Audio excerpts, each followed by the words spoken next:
Welcome to the Future of Ground Transportation podcast, where we discuss the exciting innovations that lie ahead for organizational ground transportation. Each episode, we cover topics tailored to those resolving transportation-related challenges and provide tips, tools, and trends that will inspire you to stay ahead of the curve. And now, here's your host, Daniel Perez. Hi, welcome to the Future of Ground Transportation. Today we have a special guest, Michael Replogle, president of SmartGO. Michael, thank you and welcome to the show. Thank you very much, Daniel. Thank you for joining us today. So before we get started, today we're going to be talking about sustainability, obviously transportation. Tell us a little bit about how you guys started, Michael, in this industry. Well, I got started actually growing up in the cities and suburbs and increasingly exurban areas, and going from using the trolley and my bicycle to get around as a kid to then growing up in car-dependent suburbs. And when I went to university in University of Pennsylvania, I discovered how inadequate the bike infrastructure was in Philadelphia, and started working for better bicycling and more investment in public transportation and walking, and less investment in roads and forced car dependence. It developed over the years. Got it. So tell us how you guys started at the New York City as the New York City Deputy Transportation Commissioner. Well, when I developed a set of nonprofit groups over the years. I've been a serial entrepreneur for nonprofits. I started a group called Bikes Not Bombs that sent 10,000 bicycles to teachers and health workers in Nicaragua in 1980s. And then I founded another group that was a parent of that campaign called the Institute for Transportation and Development Policy. I worked in local government in Montgomery County, Maryland, helping to do smarter transportation and land use planning and managing traffic. And then I worked for the Environmental Defense Fund for 17 years as their transportation director, helping cities and regions around the U.S. and overseas develop more effective transportation with less dependence on cars. And a friend and colleague got appointed Commissioner of Transportation for New York City, Polly Trottenberg. And when she went to work for Mayor de Blasio back in 2014, we started talking about my perhaps helping her move New York City further in these directions of sustainable transportation. So I went to work for the city for 6 years, and we got a lot of good stuff done. Awesome. So what were your key lessons that you learned in the last, from 6 years as the New York City Deputy Transportation Commissioner? Well, I think one of the lessons I learned was that government can really get a lot done if it can find a way to get out of its own way. And during COVID, for example, we were able to save the restaurant industry in New York by opening up the process for creating street front eateries.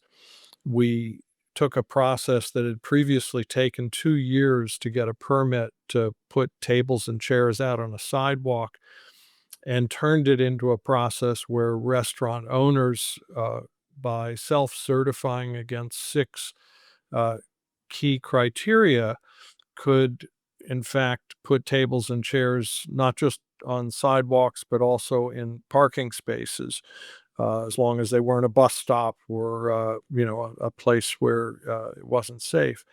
And by enabling that kind of bottoms-up decentralized approach to solving a problem, we were able to get 10,000 open restaurants in a matter of weeks, which saved 100,000 jobs in the restaurant industry during the COVID.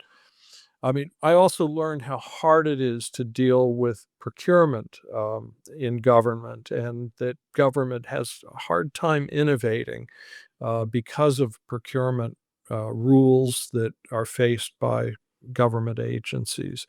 And one of the ways to help deal with that effectively is to look at ways to do better public-private partnerships. When I was working for New York City, we developed the Citi Bike program and grew it from 6,000 bicycles to it'll be 40,000 shared bicycles in the system by the end of this coming year. And that's been done with a great deal of private investment, with the city cooperating and making some public space available under well-defined rules so that the operators can come in, install the bike stations, provide the bikes, and offer a service and make some money while they're also serving the public with better transportation choices and doing it in a way with public oversight and accountability. I think we could replicate that kind of model with other things. We should be doing that to get more electric vehicle chargers on city streets. Again, the city needs to get out of the way of innovation in order to make that happen. There's certainly other lessons as well, but I'd say another key lesson is that investing in more expanded road capacity isn't a way to solve traffic problems. Instead, giving people better transportation choices and managing the streets we already have more effectively using pricing and design and effective speed limits and traffic rules. That's the way to make our cities work well and to be livable and to deliver results for our citizens. Got it, got it. And let's fast forward to SmartGo. Tell us a little bit about SmartGo. Yeah, Right. SmartGo is a nonprofit group that I'm currently president of, set up and advanced mostly by Peter Katz, who's one of the founders of New Urbanism and smart city and neighborhood design. And SmartGo is set up to basically help expand travel choices for consumers around the country, working with states and insurance industry and other private entities, nonprofits, to help provide better travel demand management services, to offer things like pay by the mile car insurance, and to basically align market incentives to help reduce traffic and improve the performance of transportation systems. Right now, we're looking for example, in California at how it would be possible to mitigate some of the expanded traffic that would be caused by widening freeways, as the California Department of Transportation is proposing to do, by getting more people to buy mileage-based car insurance policies. For every mileage-based car insurance policy written, those drivers are typically reducing their driving by about 10% in terms of miles driven because they're saving money by driving less. And So, so so those kinds of smart incentives with better information can make a real difference in how the system operates. got it. So, Michael, just to make sure that I'm understanding correctly, the mileage program that you just mentioned about it means that consumers will pay based on the amount mileage that they travel instead of a monthly fixed expense. That's right. Yeah, it takes a fixed cost for car insurance, which is what most people experience, and turns it into a variable cost that is really closely aligned with how many miles you drive. And so it's a way, it's been studied over the years. There are a few places that have offered it. It's actually offered in a number of states, but not marketed well, not provided widely to consumers. That's pretty interesting. Is this for commercial fleets too, or is it mainly for private individuals? Oh, this is for everybody. It's available for individual consumers, but it's state, individual states regulate car insurance. So it's something that is subject to the the policy rules in 50 different states. But Got it. yeah, these kinds of policies are in a number of states already. Got it. And what are the most common challenges you guys are encountering as the president of SmartGO? Like, what are the most challenges that you guys are seeing in the marketplace when you and the projects that you guys have going on? Well, I think, it's trying to think of trying to help regulatory agencies recognize new ways of doing business with the private sector to achieve public sector goals. California set a goal to reduce vehicle miles traveled per person and to reduce greenhouse gas emissions. And in fact, the state transportation agency has an obligation under law to offset the increased air pollution and greenhouse emissions caused by widening roads. And folks want to see some wider roads, then the state agency has to come up with a way to induce changes in how people travel so that it offsets that behavior. And that's a whole new way to orient things. And it's a little more uh, common to try and mitigate traffic by simply investing in more public transportation or bike paths, but it's hard to document how much traffic reduction you get from those things. Whereas if you change the market incentives by saying, if you drive less, you'll save more, and if you drive a lot more, you'll pay more for your insurance, that's a change in how we price a good. And so it takes a little while to get people and agencies up to speed with those new approaches. It's a Got it. political acceptance challenge. Yeah, talking about political acceptance challenges, and especially with this new administration, what is your thoughts with this new administration about reducing carbon footprints and the sort of the overall new administration objectives now that has sort of shifted things around?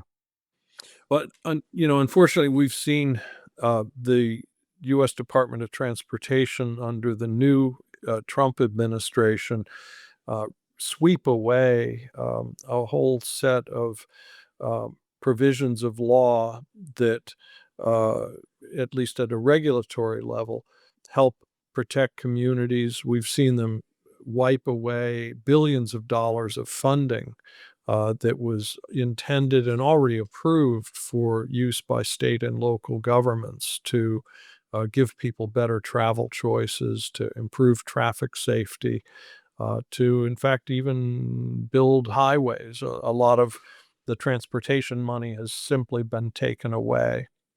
And the rules that help guide smart investment of that money have also been taken away. And a lot of those actions are being challenged in court now. The administration has challenged New York City's implementation of congestion pricing, even though it's an incredible success and it's supported by a majority of drivers in New York City because they're enjoying faster travel, better dependability of the system. Bus riders are getting a faster ride on the buses because they're not stuck in traffic as much. There's less air pollution. There's improved traffic safety. There's less noise. There's very little not to like about congestion pricing in the aggregate. But this administration is trying to stop it. I think they'll fail, but it's going to be a fight. Got it. So if you had a crystal ball, Michael, in regards to all these fundings that are stopping all this infrastructure, um, what would the crystal ball will say it based on your publications? A crystal ball for what? What? Crystal ball, what will happen with all the funds for the new sort of projects that were previously agreed to or funded for? I think, there are a lot of projects that will simply not get built or that will take many years more to get built. There will be a lot of things will continue to go forward, but they'll go forward more slowly and at a higher cost because there won't be as much funding to develop them. A lot of public transportation agencies are facing a fiscal cliff right now and are going to be cutting back bus and train services at a time when people need better public transportation. I think safety projects that go unbuilt or that get delayed will lead to more people dying. Some people won't be able to make trips that they'd like to make because the funding hasn't been there to improve the transportation system. So I think, we're faced with a lot of bad consequences for the short-term funding impacts that we're seeing from the Trump administration. On the other hand, to some degree, we may see some bad highway projects that will have ill effects on communities not getting built either. And that's a good thing. So there'll be some silver linings in all of this too. And when it comes to innovation, what would you like to see as far as innovation for public transportation agencies? What innovations, technology would you like to see as as a president of SmartGO and working with public transportation agencies? What innovations would you like to see in the marketplace in the next few years? Well, I'd like to see a lot more use of bus rapid transit to help speed up public transportation options.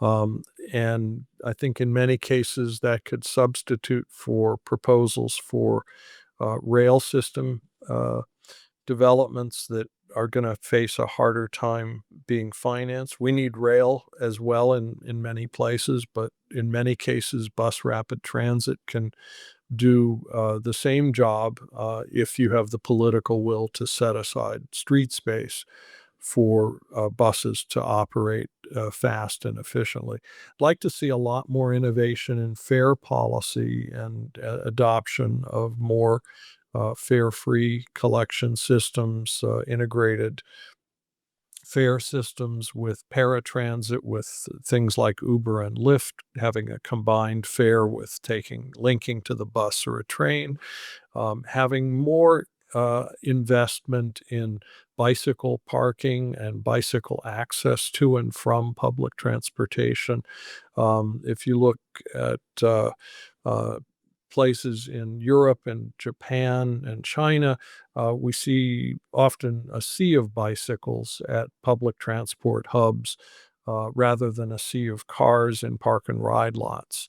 That's a much more efficient way to get people to and from that last mile or last 2 miles to and from a station, if you plan for it properly. I actually wrote a book about that bicycles in public transportation back in 1983. We're seeing a lot of places now that are taking those lessons to heart, not just overseas, but also in America. Got it. Thank you, Michael. And as far as ECG and sustainability, how do you feel about the current initiatives, the current ecosystem that we have about electrical vehicles, charging stations, everything that has to do with electrical vehicles? How do you see that ecosystem now and in the near future? Well, we need to electrify surface transportation and indeed most transportation as quickly as we can in order to deal with the crisis of climate change. And we can make much greater progress than we have. It's important to get a more widespread charging infrastructure for electric vehicles built in our communities. Some of that will be the fast charge stations that were the main target for a lot of the Inflation Reduction Act investments in charging, which are being clawed back now by the Trump administration. But we also need a lot of level 2 on-street charging in public and private spaces so that people can charge at a slower rate overnight where they usually park their vehicle or at their workplace if they're driving to work or along the way. And we're seeing more cities like Boston and Detroit and the Bay Area adopt a user-supplied cord model powered by buildings. There's a company called It's Electric that's doing some very good work in this space, putting in simple charging posts, which can be put in that zone between the building and the curb, um, right by the street, anywhere that you can park a car. And you can set up charging, and the building owner actually helps get some revenue from selling electricity from that's excess electricity in their electric panel. So you're buying the community into building EV charging. We need more electric buses as well, so that public transportation's cleaner, and we need to clean up heavy duty fleets, medium duty truck fleets with electrification. There's a lot of progress being made, and there are a lot of countries showing the way to lead, like Norway, which has 80% of its vehicle fleet now electrified, and China, which is electrifying very quickly across all of those different vehicle classes. We need to learn from their models. Got it. Got it. Thank you for the context. And as far as the changing a little bit of the subject here, uh, since this is the Future of Transportation podcast, we normally talk about autonomous vehicles, flying cars. What comes to your top of mind, Michael, when it comes to autonomous vehicles or flying cars? Well, I actually got to ride an autonomous vehicle just a few weeks ago in San Francisco when I was there, and I have to say it was a fascinating experience, to be in this Jaguar without a driver, going a few blocks, but I have to say that from a safety perspective, I'm still concerned that a lot of the autonomous vehicles that are being tested, or proposed for wide deployment aren't quite ready for testing in complicated traffic situations. The key, I think, on a clear day in a well mapped area, these vehicles, I think, are probably doing a pretty good job almost all the time.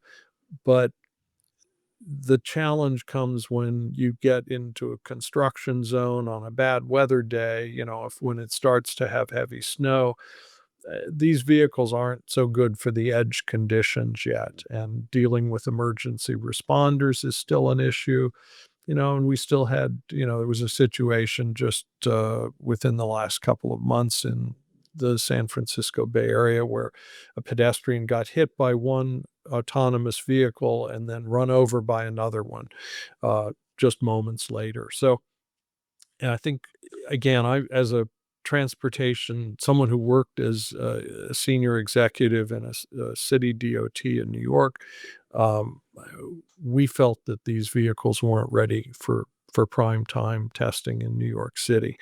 But Got cities don't always control the streets about this. This is really under state and federal policy to a large degree.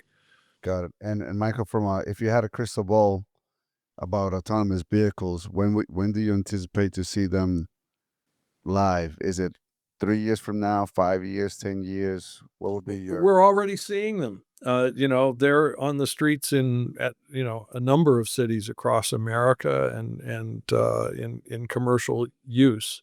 Um, so I think we'll see more of them, and I think with the Trump administration being very friendly to this industry, the numbers will grow. But I think public concern and anxiety about use of these vehicles, about being in the traffic environment with these vehicles, especially as vulnerable road users, as pedestrians or cyclists, those concerns, I think, will continue. And to some degree, these concerns will play out in tort liability issues that will go to the courts in coming years. Yeah, that is very well said. Switching a little bit of subjects again, what is the best business advice you ever gotten, Michael? Best business advice I've ever gotten, I think take take risks, because nothing ventured, nothing gained. Yeah, that's And have a vision, because you're not gonna ever get to a place unless you can envision being somewhere different than you are now. yeah. That's very well said. I appreciate you sharing that. And as far as the best business books that you normally recommend the most or had the biggest impact on your life, Michael, what would they be? Hmm. That's a good question. I